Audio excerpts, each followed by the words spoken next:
공동체다라는 제목으로 말씀을 나누고자 합니다. 말씀은 고린도전서 9장 19절에서 23절까지 읽겠습니다. 19절에서 23절까지 고린도전서 9장 19절에서 23절입니다. 저희 여성 예배는 성경을 찾아 읽는 여성 예배입니다. 네, 제가 먼저 읽고 여러분이 다음 줄 읽겠습니다. 내가 모든 사람에 대해 자유로우나 스스로 모든 사람에게 종이 됐습니다. 이는 내가 더 많은 사람을 얻기 위해서입니다. 유대 사람처럼 된 것은 유대 사람을 얻기 위해서입니다.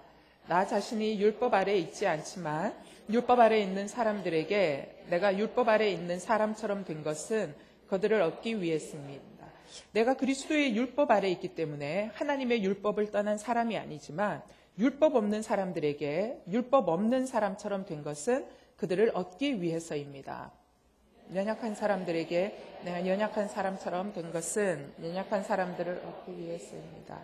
내가 여러 사람에게 여러 모양이 된 것은 어떻게든지 몇 사람이라도 더 구원하기 위한 23절 읽겠습니다.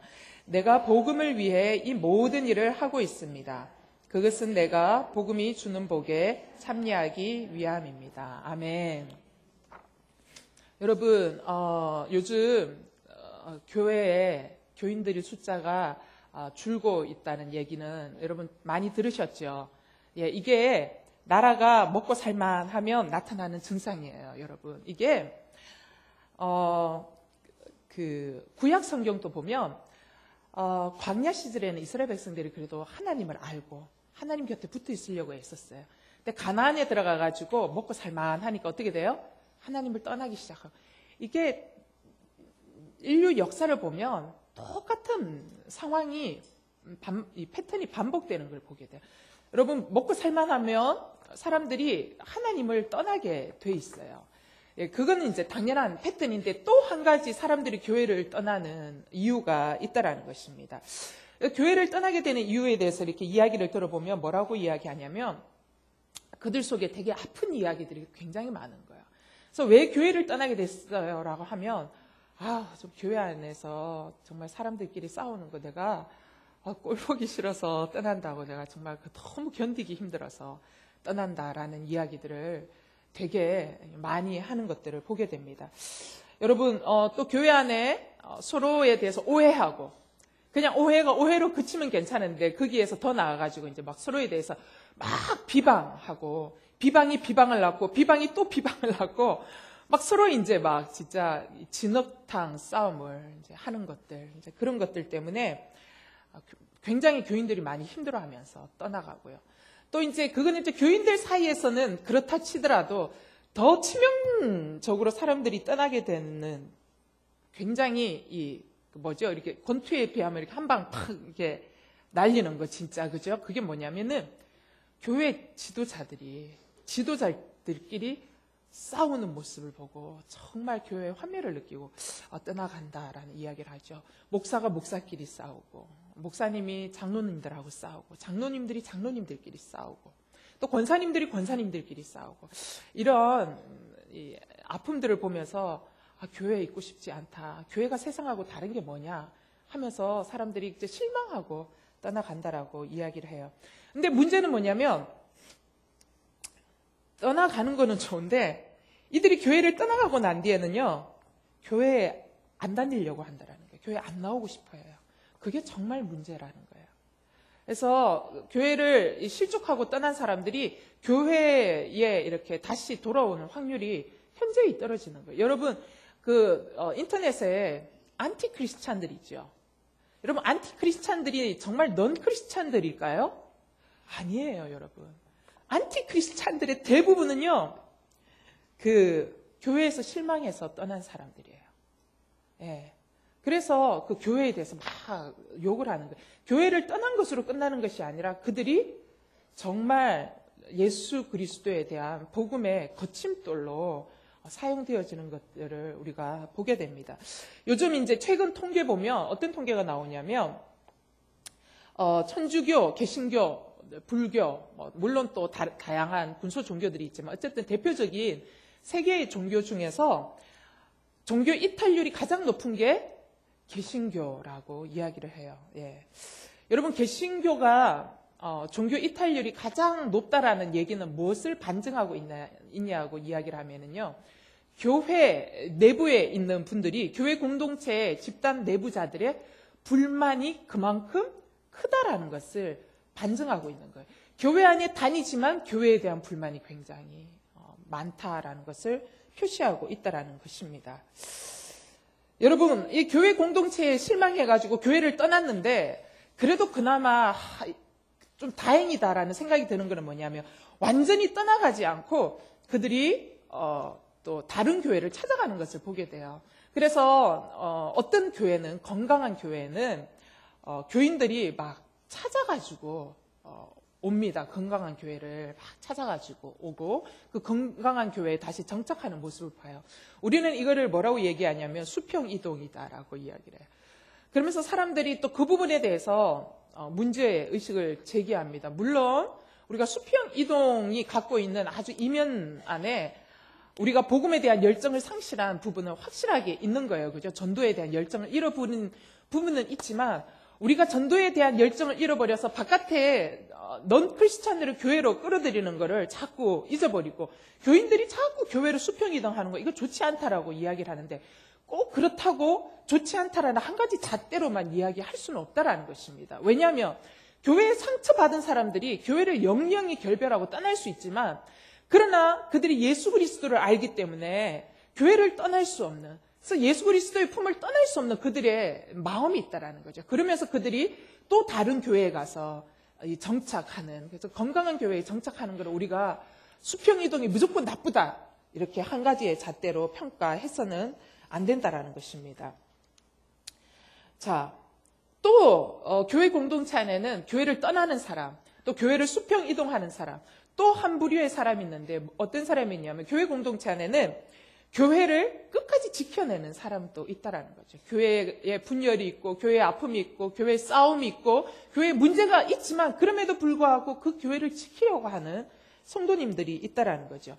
여러분, 그 교회를 지키려고 하는 성도님들이, 그들이 정말 생각이 없는 문외의 소유자, 뇌가 없는 사람들이라 그 교회에 있는 게 아니다라는 거죠.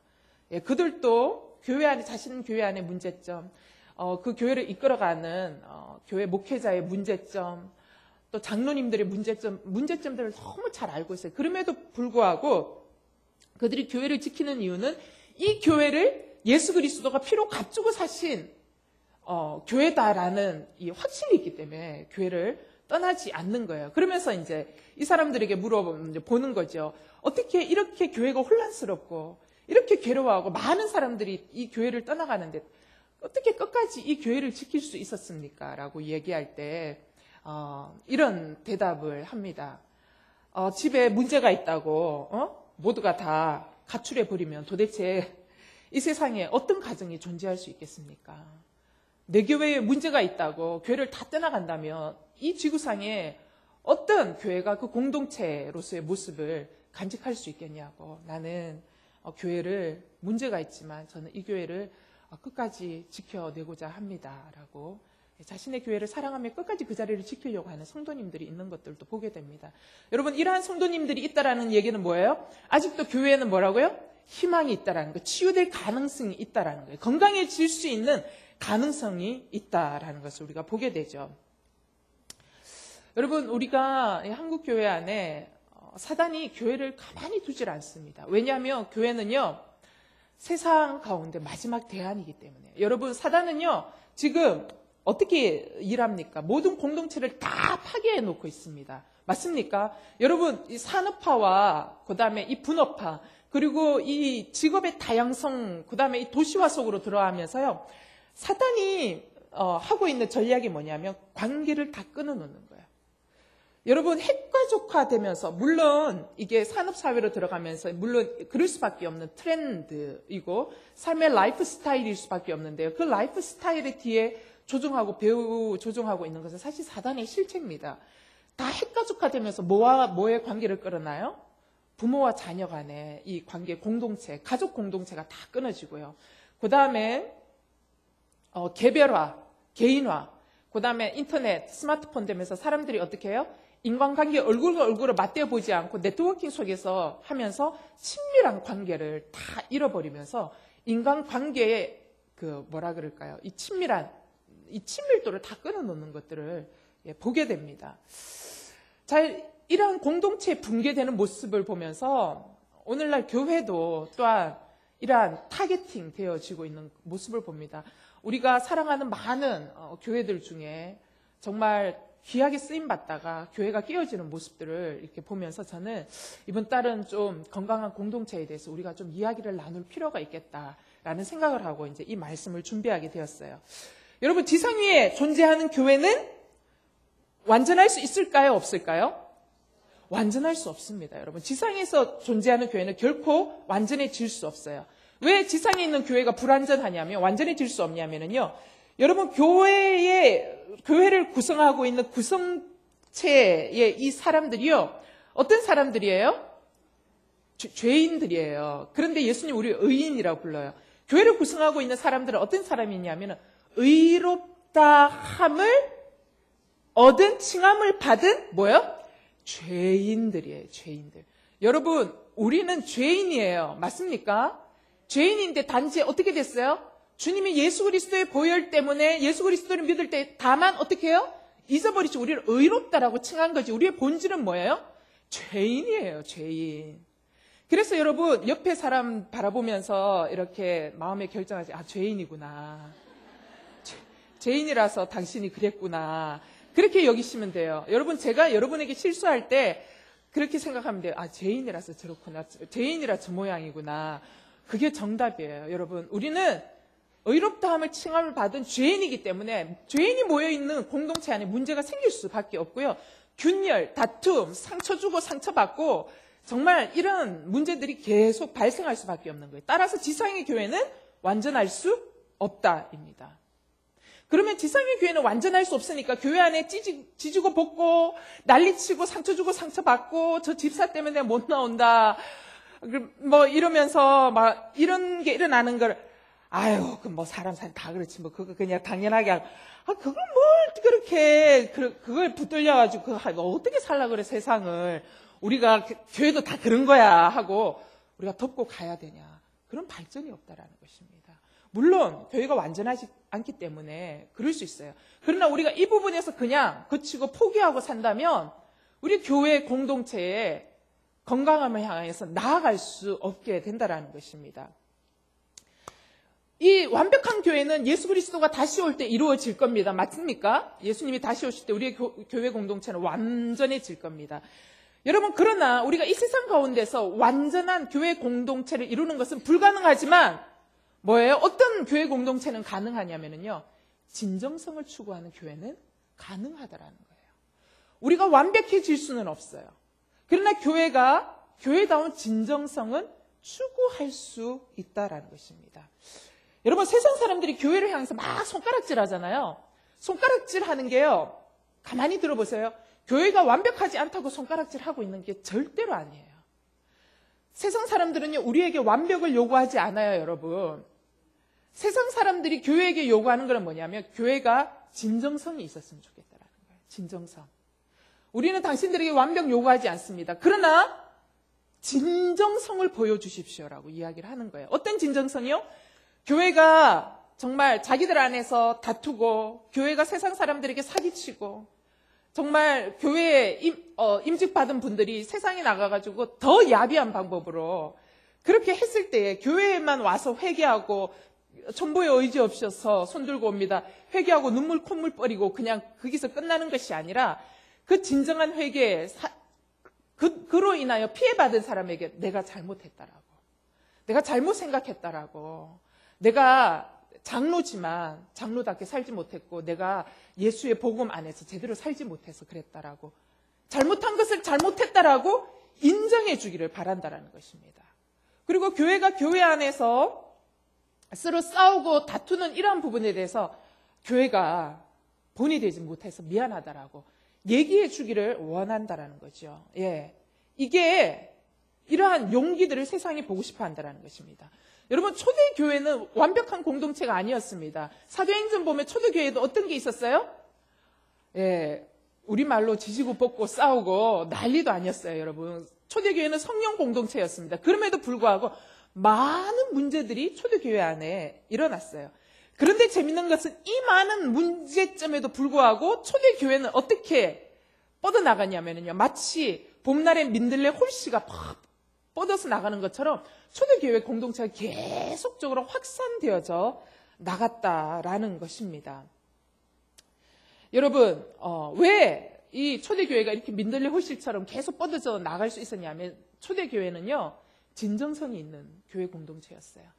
리더들이 잘못했을 때 잘못했다라고 얘기했고 팔로우들이 잘못했을 때 그들은 잘못했다라고 리더들에게 이야기하는 이 진정성이 있는 공동체였기 때문에 그들은 살아있는 공동체가 될 수 있었다라는 것입니다. 여러분, 건강한 부부는 어떤 부부예요? 싸움이 없는 부부가 건강한 부부입니까? 아닙니다, 여러분. 싸움이 없는 부부는요, 둘 중 한 분이 돌아가신 부부예요. 여러분, 안 싸우려면 두 분 중 한 분이 어디 가시면 돼요. 저기 천국 가시면 안 싸우게 돼요.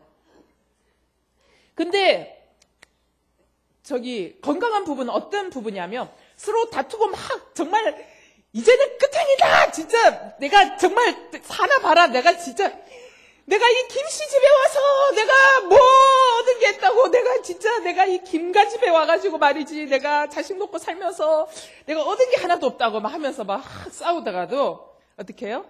돌았으면 아이고 내가 너무 심했구나. 그래도 김가 집에 와서 얻은 건 있지. 그래도 가만히 생각해 보면 자식도 없고 뭐 얻은 거 많지 뭐. 근데 그거를 어제는 화가 나가지고 내가 그랬구나 하면서 남편인데 어제 저기 조금 미안해 하면서 미안하다는 얘기를 못하면 아침에 반찬이라도 화려하게 차려놓고 여보 저기 식사하세요 이러면서 이렇게 화해의 제스처를 내는 거. 여러분, 잘못한 거 잘못했다라고 인정하고 미안하다라고 얘기할 수 있는 이거 정말 뭐예요? 건강한 부부인 거예요. 여러분, 부부가 여보 난 당신이 너무 사랑스럽고 당신을 축복해야 하면 여러분 굉장히 이상한 부부인 거예요. 정신 감정 받아야 되는 거예요. 여러분, 살아있는 사람은 그렇게 살 수가 없는 거예요. 지지고 볶고 하면서 더 단단해지고 그런 거예요. 그럼에도 불구하고 다시 치유하고 회복할 수 있는 가정 공동체가 진짜 건강한 공동체라는 것입니다. 생명력 있는 교회 공동체도 마찬가지입니다. 우리 서로 상처나고 상처내고 하지만 어떻게 해요? 다시 주님 하면서 기도할 때 내 마음 가운데 너 어제 그 자매인데 그렇게 얘기한 거 좀 심하지 않니? 문자로 미안해. 어제 내가 조금 기분이 좀 그랬나 봐 하면서 내 본 마음은 그게 아니에요 하면서 문자 보내면서 다시 회복하는 거 진짜 좋은 공동체라는 것입니다. 여러분, 이런 건강한 공동체를 만들어 가기 위해서는 우리에게 정말 필요한 기초 체력이 있거든요. 그 기초 체력 첫 번째가 뭐냐면 리더십이 건강해야 된다는 겁니다. 여러분, 정말 건강한 리더십이 필요한데 이 건강한 리더십의 샘플이 초대교회예요. 여러분, 초대교회가 매우 건강했습니다. 그래서 얼마나 건강했으면 공산주의가 초대교회 이 사도행전의 얘기를 보면서 어떻게 해요? 공산주의의 유토피아를 만들어내잖아요. 그죠? 착각한 거죠. 초대교회의 이 건강한 샘플은 뭐가 있었기 때문이에요? 성령님이 계셨기 때문에 묶어낼 수 있었어요. 근데 공산주의는 어떻게 해요? 예수를 다 제하여 버리니까 어떻게 해요? 이뤄낼 수 없는 거죠. 어쨌든 너무 완벽한 공동체였기 때문에, 아니 완벽한 게 아니라 불완전했지만 그들이 진정성을 향해 나아가는 건강한 공동체였기 때문에 공산주의자들도 유토피아를 꿈꿨다라는 거죠. 여러분, 초대교회가 건강한 공동체로 우뚝 설 수 있었던 거는 4개의 이유가 있어요. 첫 번째, 가장 중요한 거는 성령의 강력한 역사심이 있었기 때문에 건강한 공동체를 만들어낼 수 있을 거예요. 두 번째는요, 성령 충만한 성숙하고 헌신된 리더십이 있었습니다. 맞습니까? 그죠? 베드로, 요한. 여러분, 그때 초대교회의 목사들은요, 예수님의 제자들이었어요. 예수와 직접 막 식사하고, 그죠? 우리랑 지금 수준이 다른 거예요, 여러분. 예수를 만난, 이렇게 얼굴과 얼굴을 대면해서 본 적이 없는, 우린 이런 목사들이 목회하지만, 그때는 직접 예수님의 음성을 듣고 예수를 만나고 막 이런 분들이 목회하는 거예요. 자, 성령 충만한 성숙되고 헌신된 리더십들. 세 번째, 이들이 희생과 섬김의 원리로 교회를 섬겼다라는 거고요. 네 번째, 그러면서 다양한 사람들이 들어와서 매우 이질적인 문화가 들어오고 개성이 굉장히 다르고 차이나는 사람들이 왔지만 어떻게 해요? 이들을 조화와 연합으로 하나로 묶어낼 수 있었다라는 것입니다. 자, 이 네 가지 중에 성령 충만한 공동체를 제외하고 이건 당연한 거니까요. 나머지 세 가지를 매주마다 우리가 배우게 될 거예요. 자, 오늘 첫 번째 건강한 공동체를 위한 건강한 리더십에 대해서 이야기를 하는데요. 여러분, 건강한 가정은 어디에서 출발하냐면요. 건강한 부부에서 출발하는 거 맞죠? 그죠? 엄마나 아빠나 둘 중에 한 사람이 병이 들어있으면 어떻게 될까요? 남편이 병든 남편을 만나면 아내가 건강해질까요? 제일 처음에는 멀쩡한 정신이어도요, 10년, 20년 살면 반드시 병듭니다. 그리고 그 병든 부부 사이에서 태어나는 자녀들은 반드시 병들게 되어 있어요.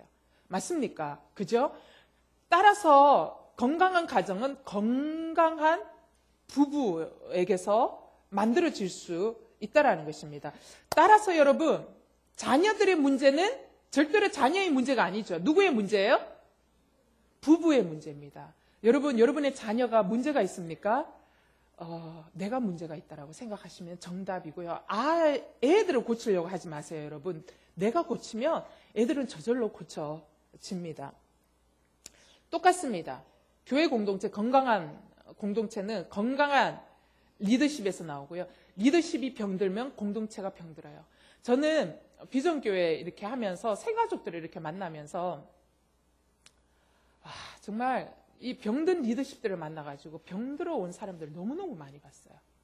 그들이 심하게 병들어서 하나님에 대한 관점도 찌그러지고 일그러져 있고 굉장히 잘못되어져 있는 모습들을 보게 되고요. 병든 리더십을 만남으로써 이들 안에는 어떤 게 있냐면요. 권위에 대한 굉장한 반발심이 있는 거예요. 그 권위에 대한 반발심이 있으니까 하나님이 성경에서 말하는 명령조차도 뭐로 들리냐면은 하나님이 당신을 위해서 주시는 명령이지만 뭐로 듣냐면은 왜 나를 압박하고 이렇게 짓누르는 거야? 라는 메시지로 받아들이는 거야. 이게 이제 잘못된 리더십에서 이 받은 상처가 하나님에 대한 반응도 그렇게 나타내고 있는 것을 보게 돼요. 자, 그럼 건강한 리더십은 어떤 모습인가? 성숙과 헌신된 리더라 그랬어요. 예. 그러면 여러분, 난 질문하고 싶어요. 무엇이 성숙이고 또 무엇이 헌신일까라는 질문을 해보게 돼요. 무엇이 성숙이고 무엇이 헌신일까? 이거를 이제 곰곰이 제가 생각하면서 저는 제일 처음에 성숙과 헌신이 다른 개념일 거라 생각했어요. 근데 내가 묵상하면 할수록, 말씀을 준비하면 할수록 무슨 생각이 들었냐? 와, 성숙과 헌신이 다른 개념이라고 떼놓고 보면 이거 큰일 나겠구나, 이거. 공동체에 죽이겠구나라는 생각이 드는 거예요. 여러분, 성숙과 헌신은 한 짝이구나. 이건 반드시 한 짝으로만 가야 되겠구나라는 제가 결론을 내리게 되었습니다. 자, 보면은요, 우리가 한번 생각해 보면, 성숙과 헌신이 다른 개념으로 가면 어떻게 되냐면요, 여러분. 성숙하지 않은 사람이 무지하게 헌신한다 생각해 보세요. 공동체 어떻게 될까요? 숨 막혀 여러분, 공동체 죽어요. 여러분, 진짜 죽는 거예요. 그죠? 맞죠? 성숙하지 않은 사람이 진짜 열심히 있으면 그것만큼 정말 골치 아픈 일이 없는 거예요. 그죠? 차라리 성숙하지 않으면 그냥 열심히 없는 게 공동체를 도와주는 거예요. 그죠? 그냥 대문대문하고 이렇게 훨씬 공동체를 도와주는데 성숙하지 않은데 막 열심히 특심해. 막 열심히 너무 특심한 거예요. 그러면 공동체 같이 엮여 있는 사람 막 다 힘들고 막 그러면서 막 왜 이렇게 힘들어 하냐고 막 다 이게 문제라고 저게 문제라고 하면서 막 이 사람은 이래서 문제고 저 사람은 저래서 문제고 이 사람은 색깔이 없어 문제고 저 사람은 색이 너무 강해서 문제고 막 이러면서 죽는 거예요. 큰 환거예요. 근데 이렇게 보니까 언제 건강해질 수 있어야 되냐면 성숙한 사람이 헌신할 수 있을 때 이 진짜 건강한 공동체구나. 그래서 제가 순서를 뭐라고 바꾸냐면은 성숙과 헌신으로 잡았어요. 여러분, 헌신이 먼저냐 성숙이 먼저냐라고 생각해 봤을 때 저는 묵상한 결과 성숙이 먼저 와야 되는구나. 성숙해야 헌신할 수 있고 반드시 성숙한 사람이 헌신해야 공동체가 건강해질 수 있다. 따라서 우리는 이 순서를 제대로 잡아야 되겠다라는 생각을 하게 되었습니다. 그러면 자, 성숙이 뭐냐? 여기서 말하는 성숙은 사람 이름이 아니고 영적 성숙을 이야기하죠. 이 성숙, 영적 성숙, 이게 특징이 뭘까? 특별히 공동체를 위한 영적 성숙의 특징이 뭘까? 이제 묵상하면서 제가 생각한 거 뭐냐면, 여러분 공동체 안에서 두 사람이 막 다퉈요. 여러분 목사도 다툴 수 있어요. 그죠? 목사도 사역자님하고 다툴 수 있어요. 의견이 안 맞으면. 근데 이제 이렇게 교회 공동체 안에 이렇게 다툼이 있잖아요. 다툼이 있을 때 누가 성숙한 사람인지 어떻게 알 수 있어요? 예? 대충 이게 사람이 많으니까 표현을 못할 뿐이지 답을 아시잖아요. 다툼이 일어날 때 누가 성숙한 사람이냐면 빨리 져주는 사람이 성숙한 사람이에요. 맞죠? 져주는 사람이 성숙한 사람이에요. 여러분 옛말에 이런 말이 있어요. 부모가 자식 이길 수 없다. 여러분 충분히 공감하시죠? 저는 예전에 이 말이 이게 무슨 말인지 몰랐어요. 결혼했을 때 애 낳기 전에는. 내가 봤을 때 우리 엄마가 늘 나를 이기는 것 같아서 자식이 맨날 지는 것 같은데 부모가 자식을 이길 수 없다. 이게 잘못된 거 아니야? 자식은 늘 부모에게 진다. 이 말이 맞는 게 아니야 라고 생각을 했는데 내가 부모가 돼 보니까 진짜 거의 대부분 부모가 다 져주는 거더라고요. 그죠? 이게 왜 부모가 자식에게 져주냐? 부모가 힘이 없어서 져주냐? 지혜가 없어서 져주냐? 그게 아니지 않습니까? 부모가 더 많이 사랑하니까 져주는 거고 부모가 훨씬 더 인생을 살아본 성숙도가 높기 때문에 그냥 져주는 거예요. 따라서 성숙의 다른 말은 지난 시간에 김영희 권사님도 얘기했지만 권리 포기다. 권리 포기. 그래서 제가 이 설교를 준비하면서 무슨 생각이냐. 내가 그 건강한 공동체의 기초 체력을 준비하면서 이거를 김영희 권사님에게는 전혀 얘기 안 했는데, 권사님 지난주에 권리 포기 얘기한 게 이게 성령이 한 영으로 가는구나. 이번 달 주제에 대해서 같은 주제를 이분이 이야기하고 가셨구나라고 생각을 하게 됐어요. 여러분 성숙의 다른 말은 뭐냐면 권리 포기입니다. 여러분 내 것을 주장할 수 있지만 어떻게 해요? 상대를 위해서 내 것을 어떻게 해요? 기꺼이 포기해 주는 거. 이게 성숙이에요. 여러분 내가 누릴 수 있지만 어떻게 해요? 누릴 수 있는 거를 어떻게 해요? 안 누리는 거예요. 상대를 위해서 기꺼이 누릴 수 있는 거를 포기해 주는 거. 이게 성숙이라는 것입니다. 여러분 오늘 본문 말씀이요. 바울이 뭐라고 이야기해요? 본문에 자기는 자유를 기꺼이 스스로 어떻게 해요? 포기했다라고 이야기를 하고 있어요. 여러분 바울은 어떤 사람이에요? 나면서부터 로마 시민권자예요. 여러분 유대인도 자유인이었어요. 맞습니까? 그러나 그 자유인과 로마 시민권자의 자유인하고 같은 자유인의 의미일까요? 아니에요. 유대는요 로마에 종속되어 있는 종속 국가예요. 그죠? 근데 바울은 나면서부터 로마 시민권자예요. 똑같이 살아가는 거는 똑같은 모습으로 살지만 누가 진짜 자유인이에요? 바울이 진짜 자유인이에요. 자유인도 레벨이 다른 자유인이었다라는 거죠. 또한 이 바울이 복음을 받아들임으로써 바울이 복음 안에 있는 진짜 참된 자유를 깨닫게 됐어요. 뭐냐면 율법의 속박으로부터 벗어난 진짜 자유를 경험하게 됩니다. 그런데 그가 이 모든 자유를 다 내려놓고 어떻게 해요? 뭐라고 고백하냐면 나는 사람들을 위해 스스로 종이 됐다라고 고백하고 있습니다. 오늘 읽었던 9장 19절, 고린도전서 9장 19절 다시 한번 읽어보겠습니다. 시작. 내가 모든 사람에 대해 자유로우나 스스로 모든 사람에게 종이 됐습니다.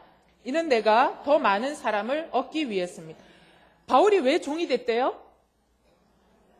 더 많은 사람을 얻기 위해서라는 거예요. 더 많은 사람을 얻기 위해서. 어떤 더 많은 사람이냐면 고린도 후서 4장 5절 찾아봅시다. 고린도 후서 4장 5절.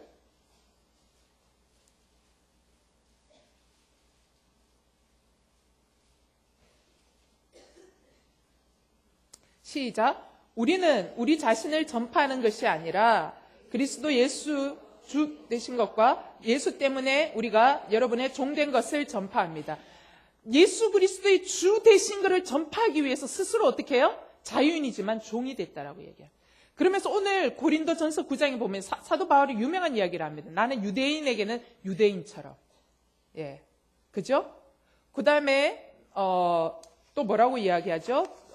오늘 본문에서 보면 율법 아래 있는 사람에게는 율법 아래 난 사람처럼 자기가 그렇게, 또 연약한 사람에게는 자기가 마치 연약한 사람처럼 그렇게 대한다라고 이야기를 하는 거예요. 여러분 유대인에게는 유대인처럼 사도 바울이 대해서 유대인에게 굉장히 중요한 것은 뭐예요? 여러분 율법이잖아요. 율법 중에서도 굉장히 중요하게 생각하는 걸 유대인이면 반드시 해야 되는 게 뭐냐면 할례예요. 할례. 그래서 할례를 굉장히 중요하게 생각해요. 근데 사도 바울이 예수 그리스도를 만나고 난 이후에 할례가 아무 의미가 없다라는 것을 깨닫게 되었어요. 그러나 할례가 아무 의미가 없다라는 것을 깨닫게 되었음에도 불구하고 사도 바울은 어때요? 유대인들이 할례 때문에 복음을 받아들이는 것을 거부하지 않도록 어떻게 하냐면 자신의 제자 디모데에게 기꺼이 할례를 행합니다. 사도행전 16장 3절 보겠습니다. 사도행전 16장 3절. 제가 이 부분은 성경 좀 지식을 좀 찾아보는 시간을 좀 가질 거예요. 사도행전 16장 3절. 시작. 바울은 전도 여행에 그를 데려가고 싶었습니다. 그래서 그 지역에 사는 유대 사람들 때문에 그에게 할례를 주었습니다. 뭐라고요? 그 지역에 사는 누구를 위해서요? 유대 사람들을 위해서 그에게 할례를 주었습니다. 뒤에 그것은 그의 아버지가 그리스 사람이라는 사실을 어떻게 해요? 그들 모두가 알고 있기 때문에. 그 아버지가 이방인인 걸 알고 있기 때문에 굳이 유대인들을 위해서 디모데에게 할례를 안 행해도 되는데 디모데에게 할례를 행하게 했다라는 거예요. 왜? 누구를 얻기 위해서?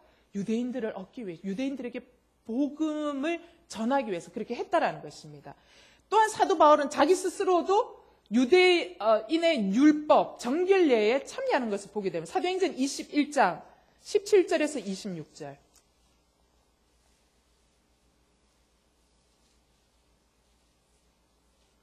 17절에서 26절입니다. 21장 17절에서 26절 시작. 우리가 예루살렘에 도착하자 형제들이 따뜻하게 맞아 주었습니다. 이튿날 바울은 우리와 함께 야고보를 만나러 갔습니다. 모든 장로들도 거기 와 있었습니다. 바울은 그들에게 문안하고 하느님께서 그의 사역을 통해 이방 사람들 가운데서 행하신 일들을 자세히 보고했습니다. 그들은 이 말을 듣고 하나님을 찬양했습니다. 그리고는 바울에게 말했습니다. 형제여, 알다시피 수만 명의 유대 사람들이 믿게 됐는데 그들은 모두 율법 지키는 일에 열심을 가진 사람들입니다.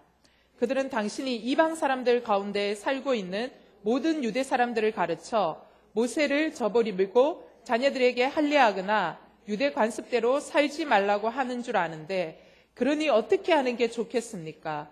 당신이 왔다는 소문을 분명 듣게 될 테니 우리가 일러주는 대로 하십시오. 우리 가운데 서운한 사람이 4명 있습니다. 이 사람들을 데려가서 그 정결의식에 당신도 함께 참여하고 되십시오. 그런 소문이 사실이 아니며 당신 자신도 율법에 순종하며 살고 있음을 모든 사람들이 알게 될 것입니다. 이방 신자들에 대해서는 우리가 이미 그들에게 우상에 바쳐진 음식과 피와 목매어 죽인 짐승의 고기와 음행을 피하면 된다고 우리가 결정한 것을 편지로 썼습니다. 이튿날 바울은 그 사람들을 데리고 가서 그들과 함께 자기 몸을 정결하게 한 후 성전에 올라가 정결의식이 끝나는 날짜와 각 사람이 예물 바치는 날짜를 신고했습니다. 바울이 3차 전도 여행을 끝나고 예루살렘에 돌아와서 이방인들이 얼마나 많이 돌아왔는지를 막 이야기했을 때 야고보, 예루살렘의 기둥 같은 리더죠. 야고보가 이야기하는 거예요. 여기 많은 유대인들이 복음을 듣고 이제는 복음 안에 들어오게 됐다. 근데 그 사람들이 당신이 여기 온 것을 보면서 당신이 이방인들에게 전할 때 율법 다 필요 없어 라고 얘기하는 걸로 굉장히 실족할 수 있다. 그럼 과연 이 복음이 뭐냐 라고 이 어렵게 믿게 된 유대인들이 이 복음을 떠날 가능성이 있다. 어떻게 할 거냐. 그러면서 지혜를 얘기하죠. 당신이 이 정결례를 행하는 사람들을 위해서 머리 깎는 비용을 대면서 당신이 율법을 지키는 사람이라는 것을. 그래서 그들의 오해를 잠식시켜 줄 필요가 있다. 어떻게 해요? 바울이 거부합니까? 바울이 기꺼이 해요. 예. 바울은 이 율법이 의미가 없다는 것을 알았지만 왜 기꺼이 해요? 그들 유대인들이 실족하여 복음을 떠나지 않도록 하기 위해서 기꺼이 그 일을 하는 거예요. 필요 없다는 것을 알면서도 유대인에게는 유대인처럼 그가 같이 대해주는 거예요. 무엇을 위해서요? 예수 그리스도의 복음을 전하고 그들이 복음을 떠나지 아니하도록 하기 위해서 그 일을 하는 거예요. 자, 그런데 이것만 한 게 아니라 또 유대주의자들이 있었어요. 그때 그들은 또 이방인들이 뭐라고 얘기하면 당신 할례하고 율법대로 안 지키면 구원 못 받는다. 예수 믿는 걸로는 부족하다. 막 이렇게 이야기하면서 막 이방인들이 헷갈리기 시작하는 거예요. 이 도대체 뭐냐? 사도 바울이 우리 전해준 거랑 말이 다르지 않냐? 라는 이 얘기를 할 때 디도 같은 사람에게는 할례를 과감하게 취하지 않으므로 오히려 유대인들에게 뭐라고 얘기하냐면 이 할례 때문에 구원받는 게 아니다라는 것을 이야기함으로써 이방인들에게는 이방인의 편에 서서 복음을 또 증거하는 것들을 보게 됩니다. 하나만 더 찾아볼게요. 갈라디아서 2장 3절에서 5절. 갈라디아서 2장 3절에서 5절입니다. 조금 딱딱하죠? 그러나 매우 중요하기 때문에 딱딱한 걸 여러분 읽고 다 지나가야 돼요. 갈라디아서 2장 3절에서 5절 시작. 나와 함께 있는 디도는 그리스 사람이었지만 억지로 할례를 받도록 강요하지 않았습니다. 왜요? 그 이유는 몰래 들어온 거짓 형제들 때문입니다. 그들은 우리를 종으로 삼고자 그리스도 예수 안에서 우리가 가지고 있는 자유를 엿보려고 몰래 들어온 사람들입니다. 그러나 우리는 그들에게 잠시도 굴복하지 않았습니다. 이는 복음의 진리가 여러분에게 머물러 있도록 하기 위함입니다. 예, 이방 크리스찬들에게는 할례 받지 않도록 하면서 이방 크리스찬들의 입장에서 복음을 변증하고 있는 모습들. 그뿐만 아니라 사도 바울은 자신의 삶이 매우 복음을 위해서 거침돌을 끊임없이 제거하는 이 일들을 하면서 복음에 방해되는 것들을 계속 제거하는 일들을 하고 있습니다. 이게 사도 바울의 권리폭인데요. 이 부분에 대해서 고린도전서 9장 11절에서 12절 한 장만 더 찾아보겠습니다. 고린도전서 9장 11절에서 12절.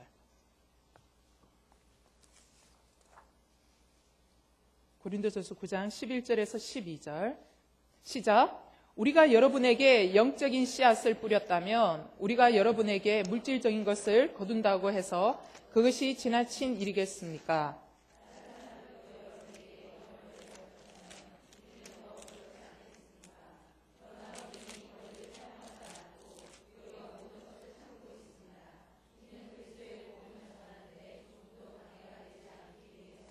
여러분, 바울은 복음 전하는 자들이 복음 전하는 그 일로에서 먹고 사는 게 정당하다고 주장하고 있습니다. 맞습니까? 복음 전하는 사람은 복음만 전하기 때문에 사실은 먹고 살 일이 막막한 거예요. 그래서 복음을 듣는 자들이 그들이 먹고 살 수 있도록 뒤를 봐주는 게 당연한 거예요. 이거는 하나님께서 율법으로 이미 그렇게 정해놓으신 거거든요. 하지만 그는 어떻게 해요? 복음 사역으로 자신이 먹고 사는 걸 연명하지 않았어요. 그는 뭘 했죠? 천막 짓는 일을 하지 않았습니까? 생계 유지를 위해서 스스로 일했어요. 근데 그가 이 일을 한 이유는 뭐냐면 그가 뭐라고 얘기하면 당연한 권리조차 사용하지 않은 거예요. 왜냐하면 혹시나 이것 때문에 이방인들 중에 실족하여 넘어지는 사람이 있을까 봐 힘들지만 그렇게 하지 않았다라고 이야기하고 싶은 거예요. 그래서 여기에서 말하고자 하는 사도 바울이 이야기하고자 하는 게 뭐냐면 제발 여러분이요. 당신이 하고 싶은 대로가 아니라 남을 위해서 어떻게 할 것인지를 선택하라고 이야기를 하고 있는 거예요. 그 더 중요한 게 그 앞에 보면 8장, 고린도전서 8장 4절, 7절, 9절에서 13절입니다. 4절 읽겠습니다. 시작. 그러므로 우상에게 바쳐진 제물을 먹는 일에 대해 말하자면 세상에 있는 우상은 아무것도 아니며 신은 하나님 한 분밖에 계시지 않는 것을 우리가 알고 있습니다. 7절. 그러나 모든 사람에게 지식이 있는 것은 아닙니다. 어떤 이들은 지금까지 우상 숭배하는 습관에 젖어 있어서 우상에게 바쳐진 제물을 먹을 때 정말 우상의 것이라고 생각하고 먹으므로 그들이 양심이 약해지고 더러워집니다. 9절. 그러므로 여러분의 이 자유가 연약한 사람들에게 걸림돌이 되지 않도록 하십시오. 13절. 그러므로 음식이 내 형제를 넘어지게 한다면 나는 내 형제를 넘어지지 않게 하기 위해 영원히 고기를 먹지 않겠습니다. 예. 고기를 먹을 수 있어요. 사도 바울은 강한 사람이니까. 신앙이 강한 사람들은 그리끼지 않고 먹는 거예요. 그죠? 왜냐하면 진짜 진정한 신은 하나님이시기 때문에. 그런데 늘 우상에게 바쳤던 사람들은 거기에 젖어 있어서 이거 우상에게 바친 건데 이거 먹으면 우상에게 관계된 건데 하고 생각하면서 속에 양심이 그리끼면서 넘어질 수 있는 거예요. 그러니까 이 사도 바울이 뭐냐면 당신이 아무리 강하더라도 절제하라는 거죠. 그리고 자신은 그런 사람이 한 명이라도 생긴다면 어떻게 해요? 나는 영원히 고기를 먹지 않겠다라고 이야기를 하는 거예요. 여러분, 공동체 안에는요, 매우 나약한 사람이 있습니다. 물론 이런 자그마한 일들에게 끊임없이 상처받고 막 주저앉는 나약한 사람 그 자체에 문제가 있죠. 그런데 여러분, 우리가 그 나약한 사람이 문제라고 이야기하기 전에 사도 바울은 뭘 이야기하냐면은 공동체를 위한다면 나 스스로 무엇을 절제할 것인가를 먼저 생각해야 된다는 거예요. 나약한 사람에게 손가락질하기 전에 내가 무엇을 그 사람을 위해서 절제해야 될 것인가를 생각해야 건강한 공동체를 만들어갈 수 있다는 거예요. 그래야 몇 사람이라도 구원할 수 있다는 것입니다. 자유인이지만 종처럼, 율법에 매이지 않았지만 어떻게 율법에 매인 사람처럼, 약하지 않지만 약한 사람처럼 상대의 눈높이에게 맞추어 줘라. 그래야 그들을 얻을 수 있다. 여기에서 여러분에게 적용 질문, 삶에 적용하고 싶은 적용 질문 하나 묻고 싶습니다. 여러분들은 다른 사람을 위해서 기꺼이 내가 감수해야 할 손해가 있다면 무엇인가 생각해 볼 수 있기 바라요. 기꺼이 다른 사람을 위해서 감수해야 할 손해가 있다면 나는 무엇을 감수해야 될 것인가? 여러분 스스로에게 적용 질문을 해볼 수 있기를 바라요. 여러분, 엔도 슈샤쿠라는 일본 작가가 있어요. 이 사람이 만든 매우 좋은 책인데 침묵이라는 소설이 있습니다. 읽어보신 분 계시죠? 엔도 슈샤쿠의 침묵이라는 책인데 저는 이거를 25살 때 읽어봤어요. 이 엔도 슈샤쿠의 침묵, 이 시대가 말하고 있는 거는 실화를 바탕으로 하거든요. 시대적 배경, 진짜 실화를 바탕으로 하는데 이 17세기 그 에도 막부 시대가 일본에서 있었대요. 이 에도 막부 시대는 이 쇄국 정책을 하던 시대예요. 마치 우리나라 흥성대원군 쇄국 정책을 할 때 천주교인들이 굉장히 많이 핍박받고 죽고 막 하잖아요. 물론 일본에서도 17세기 에도 막부 시대가 있었는데 이때는 예수 믿는 사람들에서 대대적인 박해를 가하고 있었던 거예요. 그러면서 이 후미에라는 게 있어요. 뭐냐면 액자 안에 예수 그리스도의 얼굴을 그려넣은 그 이제 액자가 일본 말로 후미에인데 그 후미에를 믿는 사람들에게 발 밑에다가 해놓고 밟아라 라고 요구하는 거예요. 근데 그거를 밟지 않으면 이게 신자구나라고 생각하고 끌고 가는 거예요. 그래서 끌고 가서 이 사람들을 어떻게 하냐면 불태워 죽이고 그 다음에 구멍에 매달아 가지고 죽이고 그 다음에 바다에 빠뜨려 죽이고 밀물과 쓴물이 오고 가면서 그 고통 속에 사람이 빠뜨려 죽는 거예요. 빠져 죽고 또 심지어는 이제 펄펄 끓는 일본 온천이 많잖아요. 펄펄 끓는 온천에 이제 담궈가지고 던져서 이제 죽이고 그러는 거예요.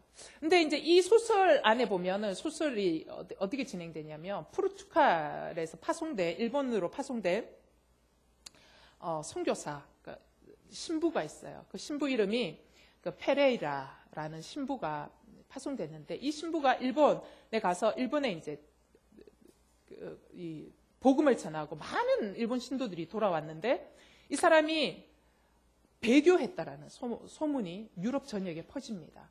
그러면서 이 페레이라 신부의 굉장히 존경하고 따랐던 제자 로드리고가 도대체 이 소문을 나는 믿을 수가 없다.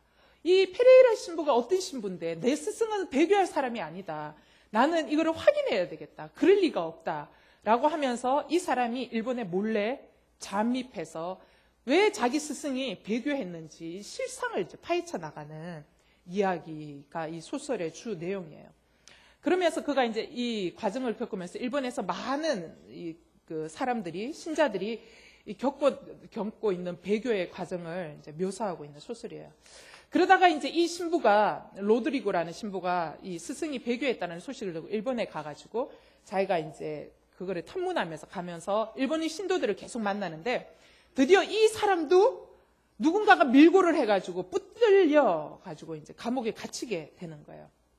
갇히면서 온갖 고문과 막 진짜 정말 죽음의 고비를 계속 넘기게 되는 거예요. 그러면서 일본 당국이 뭐라고 그러냐면 너 배교해라. 배교를 해야지만이 너 살 수 있다. 그리고 그래도 이 사람이 배교하지 않으니까 어떻게 하냐면 이 사람이 배교하지 않으면 않을수록 일본 신도들을 다 끌고 와서 고문하고 계속 죽이는 거예요. 그 사람 보는 앞에서. 네가 배교하면 이 사람들을 살려줄게. 근데 네가 배교하지 않으면 이 사람들은 계속 죽는다.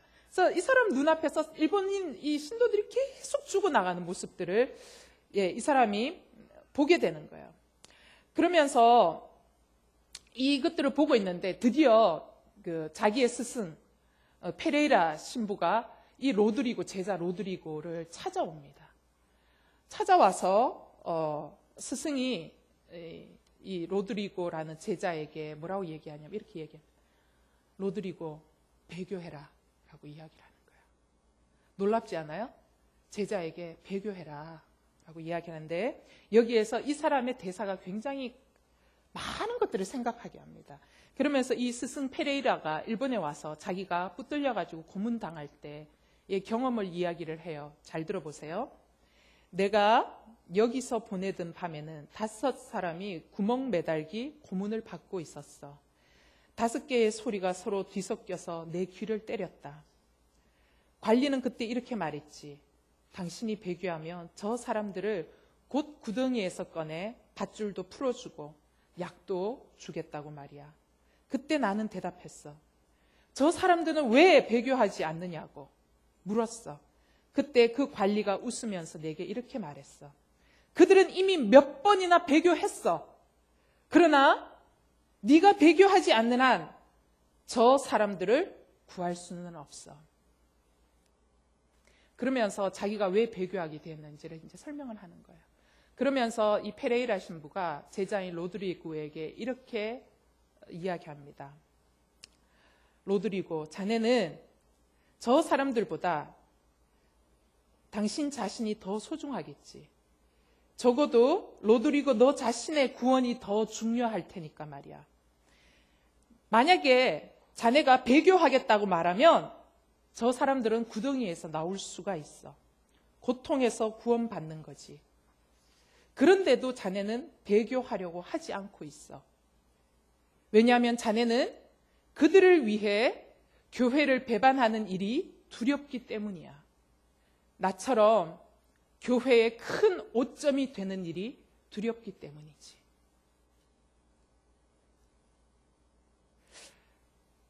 여러분, 무슨 의미인지 가슴이 좀 와닿습니까? 그러면서 이 로드리고 신부가 자기가 배교하지 않음으로써 많은 사람들이 고문받고 죽는 광경을 보면서 뭘 생각하냐면 도대체 내가 붙들고 있는 이 신앙이 어떤 의미를 갖고 있는 것일까? 이 신앙이 주는 의미는 무엇일까에 대해서 굉장히 깊은 숙고를 하게 돼요.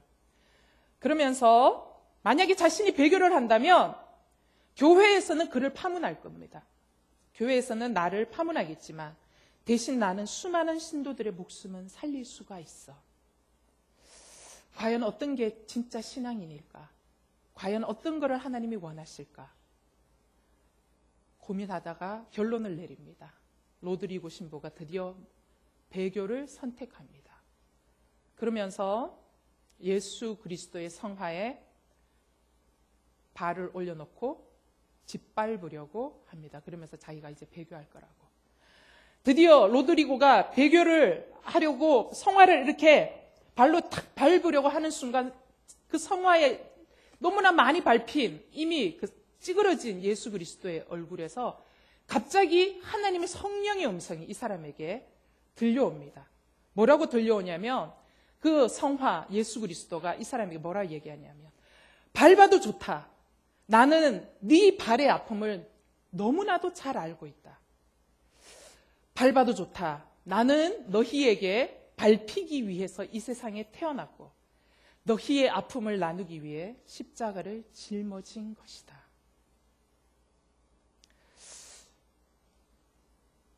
여러분, 로드리고 신부는 결국은 교회에서 파문당했어요. 파문당했고 자신의 고통과 교회에서는 이제 비록 파문당했지만 자신의 고통과 그리고 이 박해, 대대적인 박해에 당하는 신도들의 고통 가운데 하나님이 침묵으로 함께하고 계시는 그 하나님을 깊이 만나게 됩니다. 그러면서 신앙인으로 산다라는 것이 무엇인가에 대해서 깊은 깨달음을 갖게 되는 거죠. 그러면서 그가 깨달은 깨달음은 뭐냐면 신앙인으로 산다라는 것은 감당할 수 없는 오해를 받고 살아내는 거구나. 손가락질 받는 손가락질을 받으면서도 살아내는 거구나. 예, 깨닫게 되는 거죠. 예. 부끄러움을 자신이 당하고 오해를 자신이 당하고 대신 누군가를 살릴 수 있다면 기꺼이 오해받고 부끄러움 당하는 것을 살아내는 것. 이게 신앙이구나라는 것을 깨닫게 됩니다. 여러분, 다른 사람의 생명을 구하기 위해서 로드리고 신부가 배교했어요. 근데 그가 기꺼이 감수해야 했던, 짊어져야 했던 짐은 뭐냐면 배교자라는 주홍 글씨를 짊어져야 했던, 평생 손가락질 당하는 예수 그리스도를 판 배교자라는 주홍 글씨를 달아야 했습니다. 그것을 그는 기꺼이 지고자 했다라는 거죠. 여러분, 순교자라는 칭호를 얻는 게 쉬울까요? 배교자라는 주홍 글씨를 달고 평생을 사는 게 쉬울까요? 로드리고 신부는요, 순교자라는 칭호를 얻는 게 자기에게 훨씬 더 쉬웠다라는 거죠. 근데 자기는 배교자라는 주홍 글씨를 달고 살기로 결정했다. 다른 사람의 생명을 얻기 위해서. 다시 적용 질문 여러분에게 묻고 싶습니다. 한 사람의 구원을 위해서 내 권리와 자유를 포기한 적이 있습니까? 여러분, 오늘 교회 공동체를 향한 이 사회의 비탄과 그다음에 이 지탄, 이거의 의미는요, 교회가 선한 일을 한두 가지 덜해서 비탄받고 지탄받고 있는 게 결코 아니에요, 여러분. 세상도 압니다, 여러분. 교회가 사회봉사 얼마나 많이 하는지. 그런데도 불구하고 교회가 세상 가운데서 비난받고 지탄받고 있는 이유는 뭐냐면 교회 공동체가 십자가에 달린 예수 그리스도를 전하지 않기 때문이에요. 여러분, 교회가 십자가에 달린 예수 그리스도를 뭐로 전해요? 말로만 전하기 때문이에요. 교회가 십자가에 달린 예수 그리스도를 진짜 살아내지 못하기 때문에 비난받는 거예요. 여러분, 말로만 전하는 예수 그리스도의 십자가는요, 여러분, 밤에 서울 밤하늘을 비행기 타고 내려보십시오. 새빨간 이 십자가가 쫙 깔려 있어요. 근데 말로만 하는 십자가는요, 밤하늘에 깔려 있는 수많은 십자가처럼 능력이 없어요.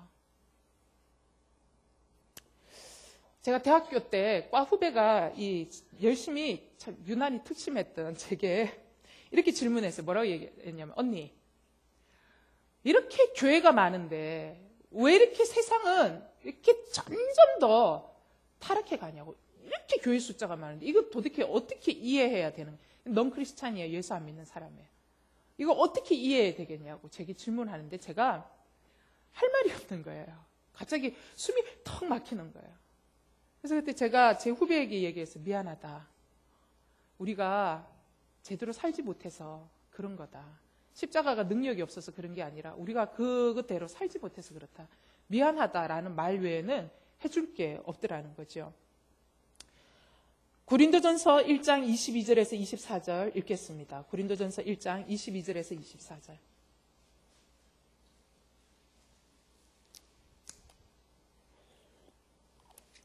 시작. 유대 사람들은 표적을 구하고 그리스 사람은 지혜를 찾지만 우리는 십자가에 못 박힌 그리스도를 전파합니다. 이것이 유대 사람에게는 마음에 걸리는 일이며 이방 사람에게는 어리석은 것이지만 부르심을 받은 사람에게든 유대인이든 그리스 사람이든 그리스도는 하나님의 능력이며 하나님의 지혜입니다. 여러분, 세상은 교회 공동체에게 교회가 보여줄 표적과 지혜가 뭐냐고 묻고 있어요. 표적을 보여달라고. 교회가 말하는 지혜를 보여달라고. 세상 가운데서 교회가 오늘날 보여주는 지혜가 뭐가 있냐고. 표적을 보여달라고 이야기를 하고 있어요. 여러분, 우리는 세상 가운데 보여줄 표적이 아무것도 없어요. 뭐 밖에요? 십자가 밖에요. 근데 그 십자가는 세상 사람들이 우습게 여기는 거예요. 세상 사람들이 이상하다고 생각하는 거예요. 그런데요, 그 십자가를 보여줄 때 진짜 능력이 임하는 거예요. 여러분, 그 십자가를 진짜 보여줄 때 표적이 일어나는 거예요. 막 기사가 일어나는 거예요. 바로 십자가에 못 박힌 그리스도, 이것을 보여줄 때 이게 교회의 능력, 이거 교회의 지혜이고 교회의 표적이라는 것입니다. 사랑하는 여러분, 당신의 가정 속에서 여러분 십자가를 보여주고 있냐라는 거죠. 여러분 만나는 인간관계 속에서 십자가 보여주고, 말로 하는 거 말고요. 여러분, 말로 하는 거는요, 믿는 게 아니에요. 말로 하는 거 말고 십자가를 보여주고 있냐라는 거죠. 여러분, 십자가를 보여주는 건 뭐예요? 내가 오해받고 욕먹는 거, 기꺼이 욕먹는 거예요. 십자가를 보여주는 건 뭐예요? 내가 행복할 권리가 있지만 내가 행복할 수 있는 권리를 기꺼이 내려놓는 거예요. 여러분, 나 대접받고 이쁨 받을 권리가 있지만 그걸 기꺼이 그냥 포기하는 거예요. 이게 십자가를 지는 거예요. 이게 십자가를 보여주는 거예요. 제가 목회하면서 별의별 일 다 겪어봤어요. 보기에는 그렇게 안 보이잖아요. 항상 좋은 일만 있은 것 같잖아요. 할렐루야. 네. 정말 별의별 일을 다 겪어봤어요. 여러분, 진짜, 저는 진짜 정말 다양한 사람들을 많이 겪어봤어요. 얼마나 많은 오해가 있겠어요. 목사는 설명할 수 있는 자리가 아니거든요. 목사는 이거를 변명할 수 있는 자리가 아니에요. 변명하면 변명할수록 이 일이 점점 더 커지는 거예요. 정말로. 사람들은 변명을 듣고 싶어 하는 게 아니에요. 그냥 나더러 너 죽으라는 거예요. 네. 근데 정말 자기들끼리 싸우고 다투어가지고 자기들끼리 지지고 볶고 싸우는데 그 지지고 볶고 싸우는데 한 사람을 위해서 기도해 줬다고. 그때부터 이제 막 저 배후에 목사가 있다고. 하여튼 뭐 다양한 일들이 있어요. 근데 너무 괴로운 거예요. 너무 괴로운 거예요. 공동체를 위해서 정말 눈물 콧물 뿌려가면서 1년 이상을 기도하는데 정말 여러분 진짜 눈물 콧물 뿌려가면서 기도하는 거 쉬운 일이 아닙니다, 여러분. 진짜 울면서 기도할 것도 많은데 진짜 울면서 그렇게 기도를 1년 이상을 해도 공동체가 안 바뀔 때 여러분 정말 자기들끼리 싸우고 목살을 찝어다가 넣어놓고 이쪽에서 땡기고 저쪽에서 땡기고 팔 빠져나가고 다리 빠져나가고 정말 탈골 생기고 진짜 죽을 맛인 거야. 너무너무 죽을 맛인 거야. 너무 괴로웠어요. 너무 괴롭고 괴로움이 더 돼서 나중에는 분노가 올라오는 거예요. 이런 쌍 내가 진짜 정말 내가 진짜 가만히 있으니까 가마떼기인 줄 아나. 보자니까 진짜 보자기인 줄 아나. 정말 진짜 하면서 내가 막 진짜 나중에는 막 진짜 눈물 콧물 흘리지. 눈물이 어딨어. 눈물은 다 마르고 진짜 막 분노가 이제 막 진짜 분노 게이지가 막 상승하기 시작하는 거예요.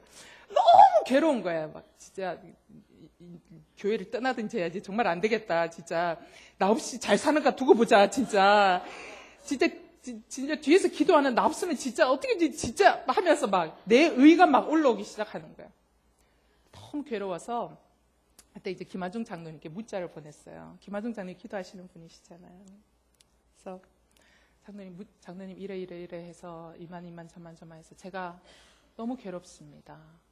공동체가 분열되고 서로 싸우고 다투고 찢고 볶고 하는데 제가 너무 괴롭고 제가 그리고 너무 억울합니다. 중간에 서서 어떻게 하든지 붙여보려고 하는 제가 이쪽에서도 욕먹고 저쪽에서도 욕먹고 너무 괴롭습니다. 이제 보냈어요. 1시간 뒤에 문자가 날아왔어요.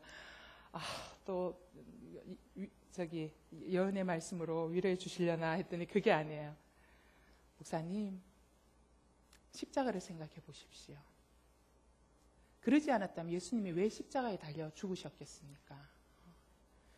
그랬기 때문에 예수님이 십자가에 달려 죽으신 거라고. 그래서 문자가 온 거예요. 굉장히 위로가 안 되더라고요, 여러분.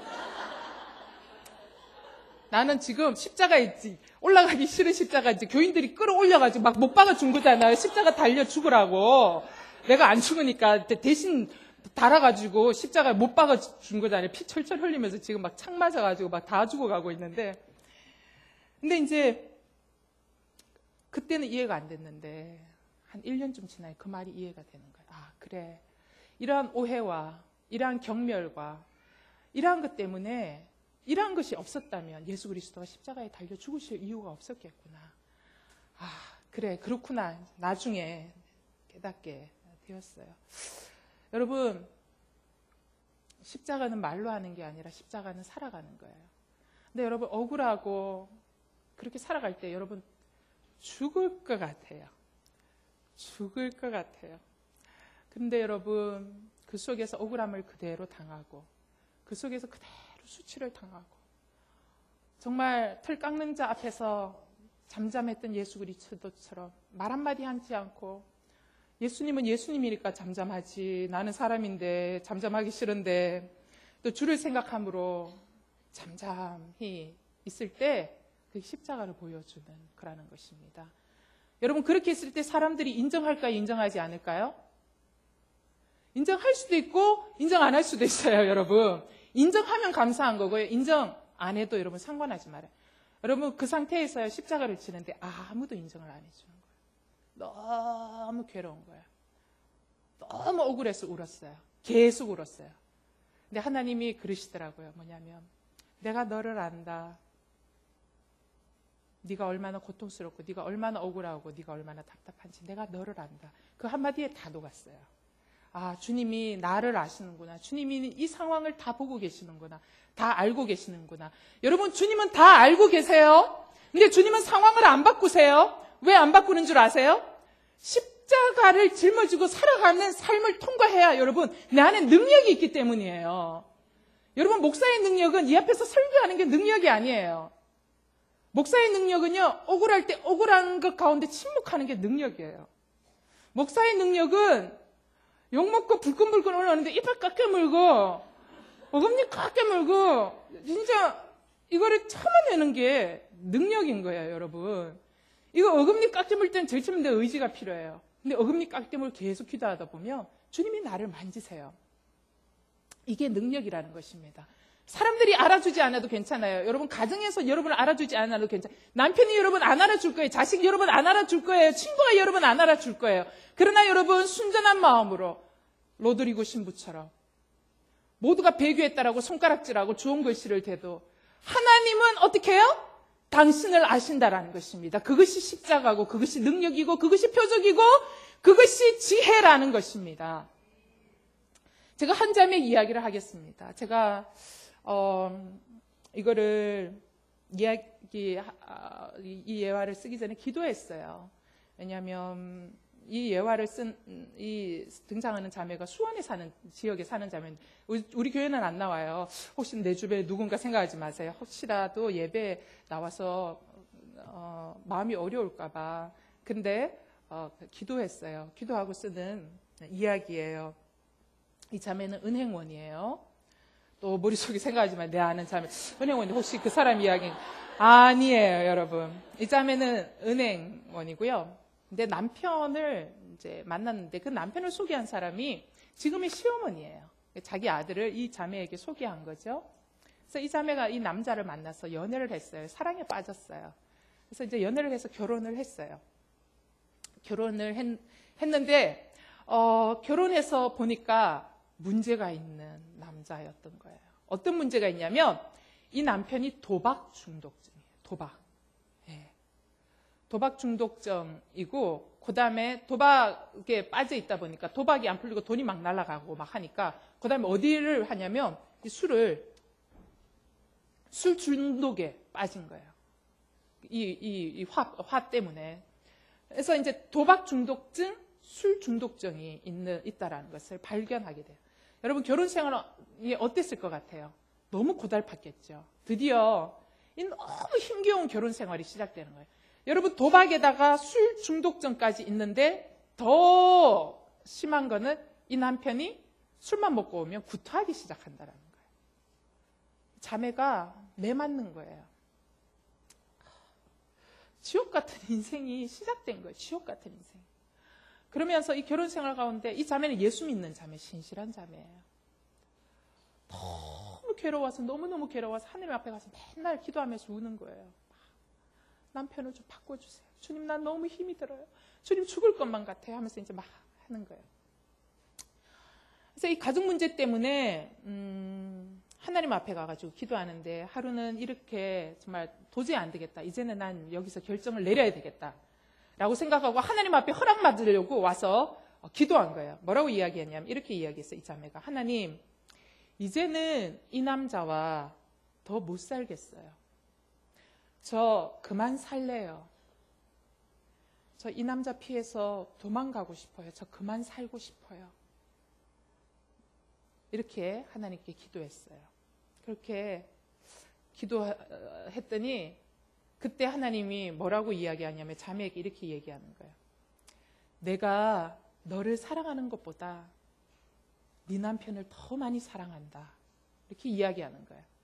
여러분, 이 자매가 하나님 나 그만 살고 싶어요. 나 도망가고 싶어요. 이 기도를 한 번만 했겠어요? 여러분, 한 번 아니에요. 수도 없이 반복해서 한 거죠.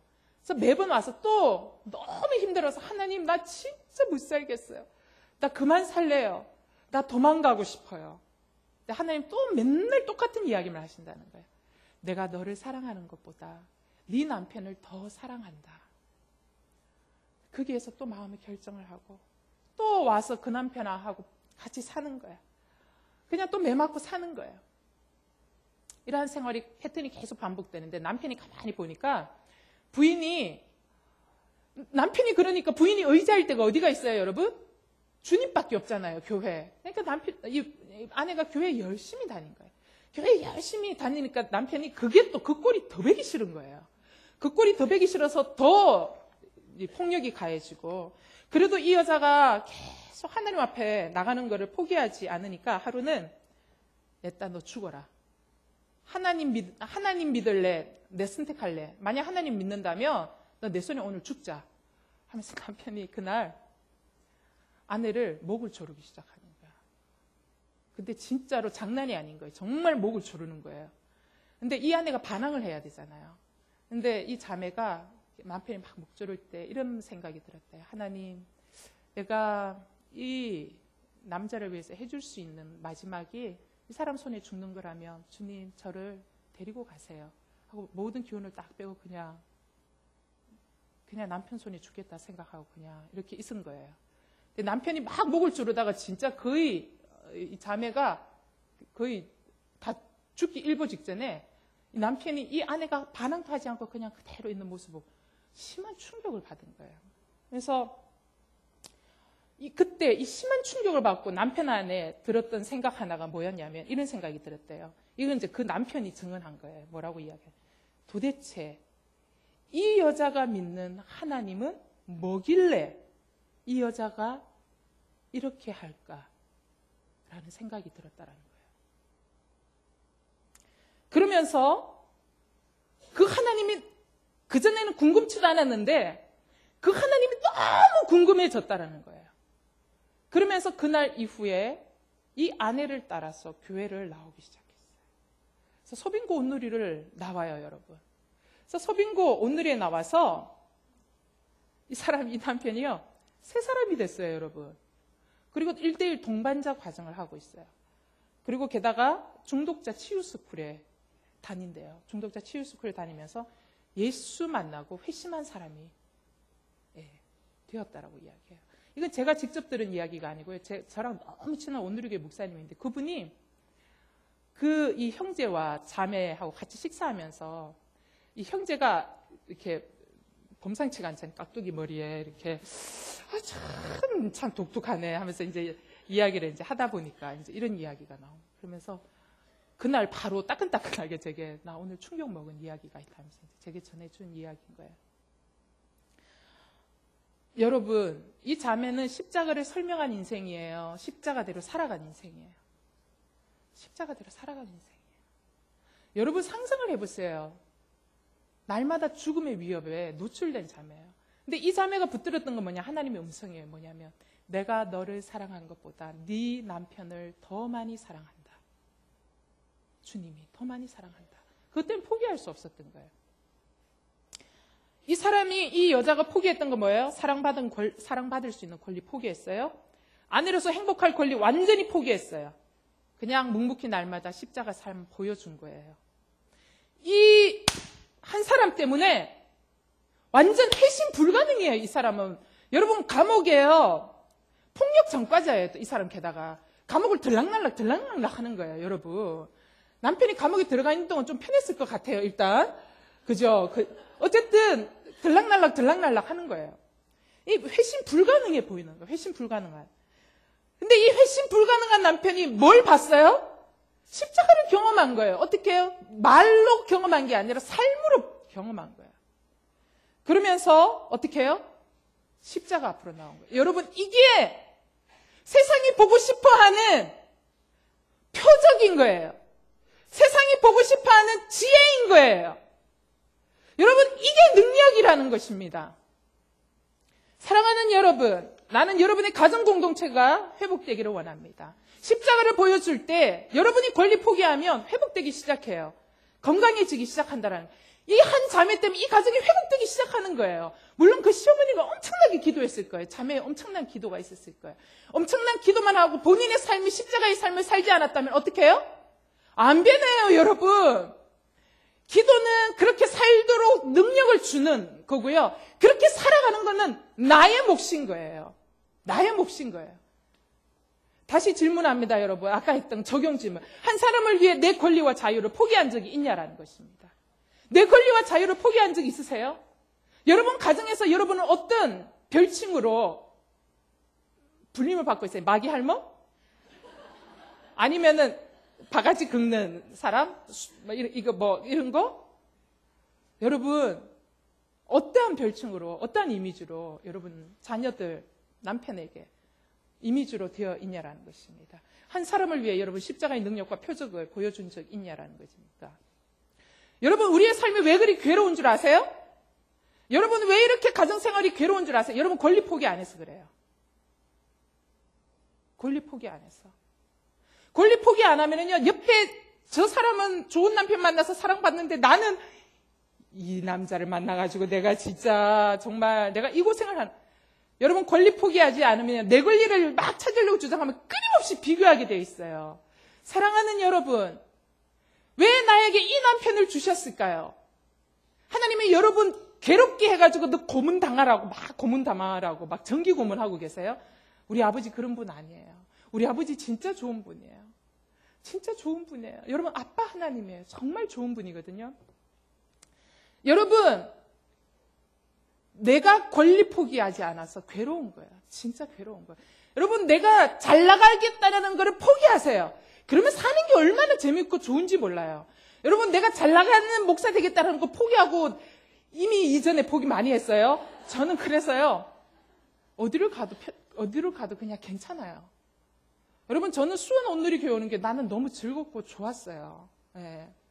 어떤 분이 제게 문자를 보냈어요. 수원 온누리 교회 자매님인데, 많은 분들이 수원 온누리 교회 지방이라고 오시는 거 싫어한다는데 어떻게 목사님을 오셔서 이렇게 얘기해.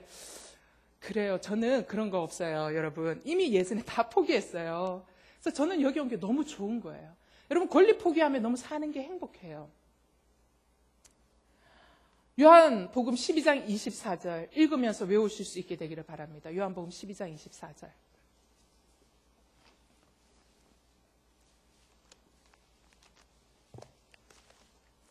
시작. 요한복음 12장 24절입니다. 시작.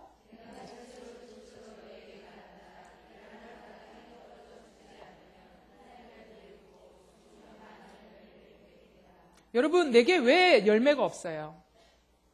여러분, 왜 열매가 없어요? 당신 때문이에요. 나 때문이에요. 죽지 않으니까 열매가 없는 거예요. 여러분, 죽어야 돼요. 권리 포기해야 돼요. 여러분, 교회 공동체의 출발점은요, 오순절날 성령이 임하면서 교회 공동체가 출범되었어요. 맞습니까? 그죠?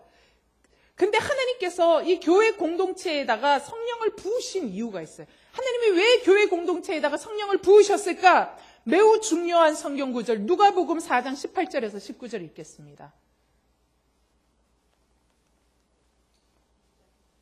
누가복음 4장 18절에서 19절.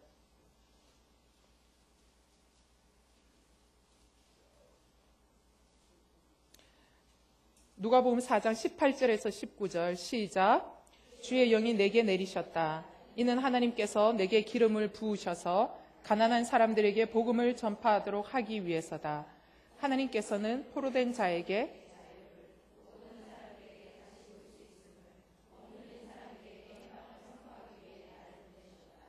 주의 은혜의 해를 선포하도록 하기 위함이다. 사랑하는 여러분, 초대교회에 성령이 임했어요. 여러분, 성령이 왜 임했을까요? 여러분, 성령이 임하면 나타나는 첫 번째 사인, 징조, 방언? 아니에요. 여러분, 성령이 임하면 반드시 반드시 나타나는 사인이 있는데 뭐냐면 성령이 우리에게 임하면 보이지 않던 게 보이는 거예요.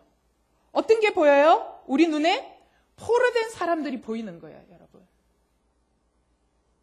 그 다음에 못 보는 사람들, 앞을 못 보는 사람들, 자신의 인생에 이 길을 찾지 못한 사람들이 보이기 시작하는 거예요, 성령이 임하면. 그 다음에 억눌려 있는 사람들이 보이기 시작하는 거예요, 여러분.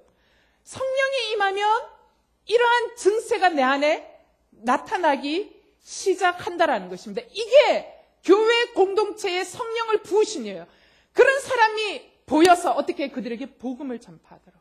여러분, 성령이 임하면 억눌린 사람이 보이는 거예요. 눈물을 흘리는 사람이 보이는 거예요. 그리고 그 사람에게 가까이 가고 싶은 거예요. 갇힌 자, 자기의 과거의 상처, 과거의 울분, 그 다음에 이 자신의 이 교만, 자신이 이루고자 하는 이 헛된 꿈에 막 갇혀있는 사람, 막 묶여있는 사람, 이런 사람들이 보이는 거예요.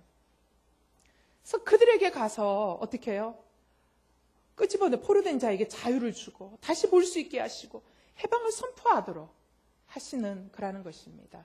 이게 오늘날 교회 공동체가 존재하는 이유라는 것입니다. 여러분, 오리곤주 포틀랜드에 가면 매우 유명한 교회가 있습니다. New Hope Community Church라는 교회가 있는데요. 이 New Hope Community Church 교회 안에 있는 여자 성도님이 직접 살아냈던 이야기인데, 이거 얘기를 들어보신 분들도 있고 아니신 분들도 있는데, 그 교회 성도님의 직업이 톰슨이라는 이 자매님이 학교 교사예요. 학교 교사인데 그가 학교 교사에 다니면서 왕따 당하는 한 아이를 다루고 치료하면서 고백하게 되는 만난 하나님을 이야기하고 있는 거예요. 여자 교사 톰슨과 테디 스톨라드라는 학생 이야기예요. 자, 그가 5학년 때 이 테디라는 학생을 만나게 됩니다. 이 테디는 어떤 학생이냐면 항상 왕따 당하는 학생. 매일 1학년, 2학년, 3학년, 4학년, 5학년 내내 왕따 전담 학생인 거예요. 근데 이 아이의 이 특징이 있는데 얼굴이 멍한 거예요. 아무 의욕이 없는 멍한. 게다가 안 씻는 지 굉장한 악취가 나는 거예요. 여러분, 그러니까 악취나고 멍하고 있으니까 애들이 걔랑 놀고 싶을까요? 놀지 않고 싶을까요? 안 놀고 싶잖아요. 그거는 당연한 반응이잖아요. 얘가 맨날 그냥 있는 거예요. 애들이 가기 싫어요. 게다가 시험을 보면 이 테디 스톨라드라는 아이의 그 시험지는 매길 시험지 안 매겨도 돼요. 그냥 빵점이에요. 맞는 게 한 개도 없는 거예요. 진짜 그냥 다 틀린 거예요. 죄다 틀리는 거예요. 그러다가 이 톰슨 선생님이 무슨 생각이에요? 아무리 그렇지만 한 개도 어떻게 모든 시험지 한 개도 안 맞을 수가 있지. 이건 진짜 희한하다 하면서 이 교사가 이 아이에 대해서 궁금증이 생기기 시작한 거예요. 그러면서 이 아이의 생활 기록부를 찾아보기 시작했어요. 5학년 담임이었으니까 지난 4년간의 기록이 있겠죠? 1학년 때 기록이 이렇게 적혀 있어요. 착한 아이입니다. 미래가 보입니다. 그러나 가정 환경이 매우 불우합니다. 라는 짤막한 코멘트가 달려 있어요. 2학년 때 생활 기록부. 조용한 아이입니다. 좀 폐쇄적입니다. 어머니가 불치의 병을 앓고 계십니다. 3학년 때 생활 기록부. 학업 성취도가 매우 떨어집니다. 금년에 어머니가 돌아가셨습니다. 아버지는 아이에 대해 무관심합니다. 4학년 생활 기록부. 이 아이는 미래가 없습니다. 아버지는 가출했고 현재 이모님에게 양육받고 있는데 학대당하고 있는 것 같습니다. 여기까지 딱 읽고 나니까 갑자기 이 선생님 가슴이 뭔가 비수를 맞은 것처럼 팍 속이 답답한 거예요. 그러면서 선생님이 눈에서 눈물이 흐르기 시작하는 거예요. 무슨 눈물이냐면 그냥 이때까지 4명의 교사들이 지나갔는데 이게 다야? 이 짤막한 코멘트로 그냥 다야? 얘는 그냥 이렇게 방치된 거야?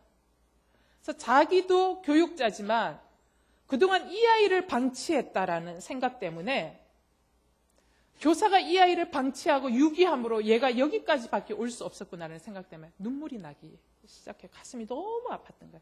그러면서 이 선생님이 결정합니다. 내가 이 아이의 공부를 내가 맡고 있는 이 1년 동안 성실하게 봐줘야 되겠다 하고 결정하고 애들 다 보내고 나면 얘를 남으라고 해서 얘와 함께 방과 후 공부를 매일매일 시켜요. 그래서 뭐 다 시켜준 거죠. 그죠? 뭐 영어, 그건 국어죠. 그죠? 수학, 뒤떨어진 거 다 선생님이 매일같이 꼼꼼하게.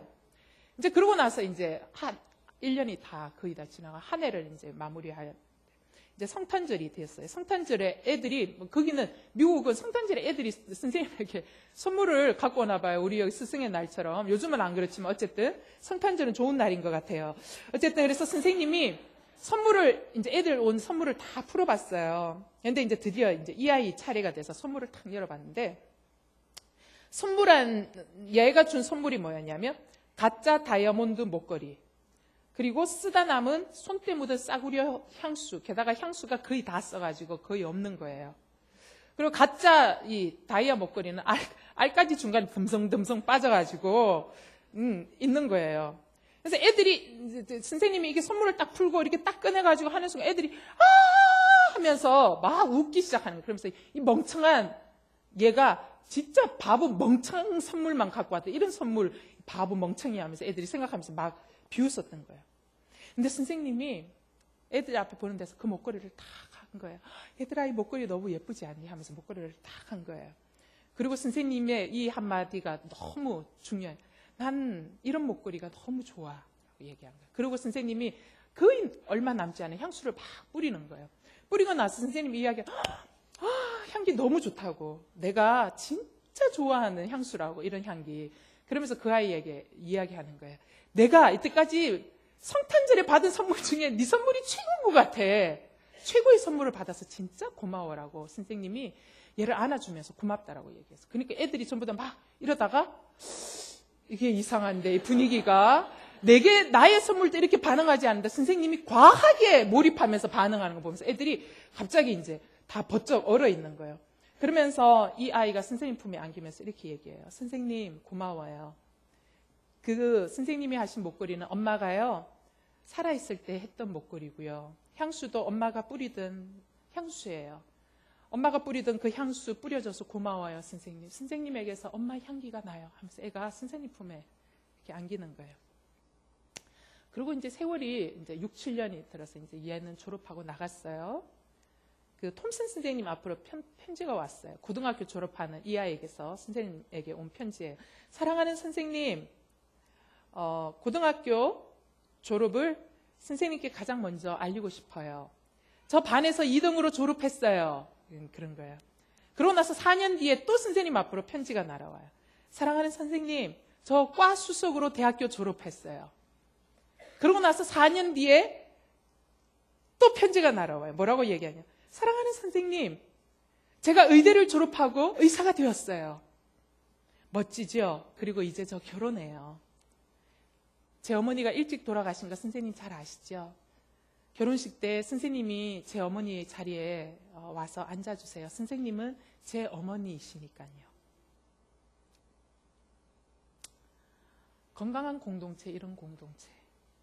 건강한 공동체. 건강한 리더십은 이런 리더십. 깨어진 영혼이 와서 살아나는 공동체, 건강한 공동체지요. 외로운 영혼이 와서 가슴 따뜻해지는 거, 건강한 공동체입니다. 여러분, 이 톰슨 선생님이 편하게 갈 수 있었어요.